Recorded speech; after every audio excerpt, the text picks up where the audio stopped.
Hey everybody, it's Anna and welcome back to my booktube channel. I know what you're thinking probably from the title of this video. How is she planning on doing another readathon this soon after the Book Junkie trials and the reading rush have just finished? Well folks, let me tell you, I am here to announce my TBR first for the MythTake Readathon, and then in a couple of weeks you can expect to see a TBR for the Femme Fatale Readathon as well. So it's going to be an extremely fantasy, folklore, and mythology heavy reading month for me in August.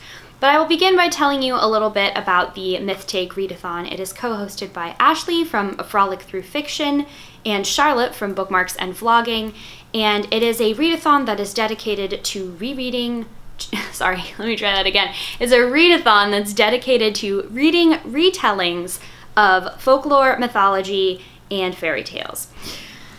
So there's a bingo board of challenges, and the entire readathon is going to last 2 weeks from August 5th to August 18th. So up here I'm going to be listing off a sort of loose TBR that I have for those 2 weeks.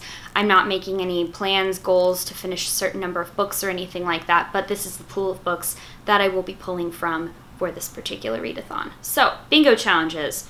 Read a book over 400 pages, read a host recommendation, read a book with an animal on the cover, a book with green or yellow on the cover, read the book of the month for the MythTake Book Club, which is called The Hand, the Eye, and the Heart. It is a Mulan retelling.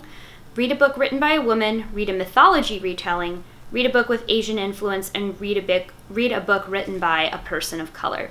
The only rule about the bingo challenges is that you have to read at least one book per challenge, and one book can count for up to 3 challenges, but no more than 3. So here's what I have. I will list off which challenges these books will probably see to fulfill, and yeah, let's get into it. So I did try to cull first from my TBR shelf so that I can get through those. I had 2 books that fulfilled the myth, folklore, mythology retelling criteria. The first one was The Sisters of the Winter Wood by Rena Rosner. This is a book that has an animal on the cover. It has yellow on the cover. It was also recently recommended by a host because Ashley put it in her MythTake Readathon suggestions video, and I bought this book late last year because I know that it has a lot of retellings of like Jewish and Eastern European folklore and myth, and that's something that I'm particularly interested in and wanted to read more of. We get a lot of like Russian and Eastern European myth, but not too much in terms of like explicitly Jewish folklore and fiction, I feel like. And yeah, I know that this book is about 2 sisters, and I believe there's talking animals and maybe a family curse involved. So we have that. Then we have Gods of Jade and Shadow by Silvia Moreno Garcia. This book was actually just recently released, and it satisfies the challenges for an animal on the cover, green or yellow on the cover, written by a woman, and written by a person of color. And I don't remember... It is not based off of myth, but it is based off of Mexican folklore, but reset in the Jazz Age. So apparently there is this girl named Cassiopeia who is the main character, and she opens this mysterious wooden box in her deceased grandfather's room and accidentally frees the spirit of the Mayan god of death, who then enlists her to go on a sort of questing hero's journey adventure. And this just sounded really good. I am a big fan of this author. It's been blurbed by other authors that I really enjoyed, so I knew that it would be perfect for this readathon. Okay, the next 4 books are ones that I've gotten from the library. The first of those is Daughter of the Forest by Juliette Marillier. Again, this has an animal on the cover. It's written by a woman. And this is the book that I have on my list so far that is over 400 pages. This mass market edition here, hold on, that's the bonus chapter, is 544 pages. So if I can get through this, in 2 weeks, honestly, I'll be happy. I'm hoping I can read more than just this, but I'll be happy.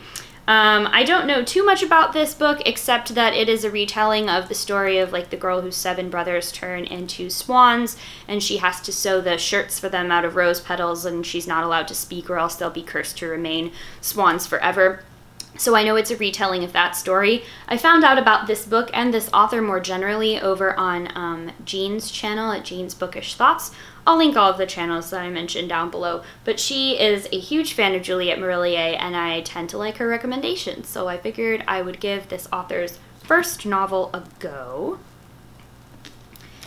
Alright, next up we have the book The Cassandra by Sharma Shields.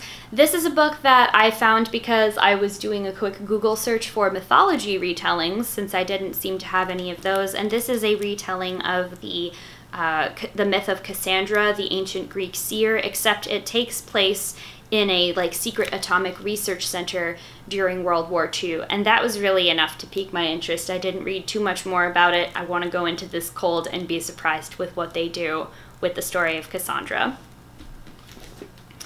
Okay, next up, these are all books that are written by people of color, have Asian influences, and are written by women as well. The first of these is When Fox is 1,000 by Larissa Lai, which is a retelling of a Chinese folkloric cycle about a fox. I don't know the original folklore that this book is based off of, but I thought that it sounded really interesting.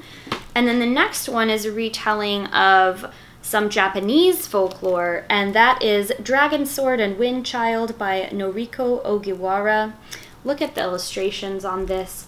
It's very beautiful. I know that this book has something to do with these stones of destiny that the characters are looking for, and there's a dragon that wants to destroy the world.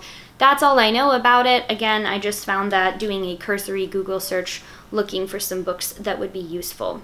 So out of those 2, 3, 4, 5, 6 books, I'm hoping I'll be able to get through at least 3 in 2 weeks, especially considering that one of them is over 500 pages. Oh, excuse me. And yeah, that's what I've got going for the MythTake Readathon. Do let me know down below in the comments if you are going to participate in this readathon, and I will link all of the host information, recommendation videos, and some of the lists where I got ideas for these books down below in my description box. If you're new to my channel and you like what you see here, or if you're old and you haven't subscribed already, please do consider doing so. I am on a quest this year to reach 300 subscribers by the end of the year, so thanks to each and every one of you that is helping make that possible. As always, thank you all so much for watching, and I'll see you in the next one. Bye.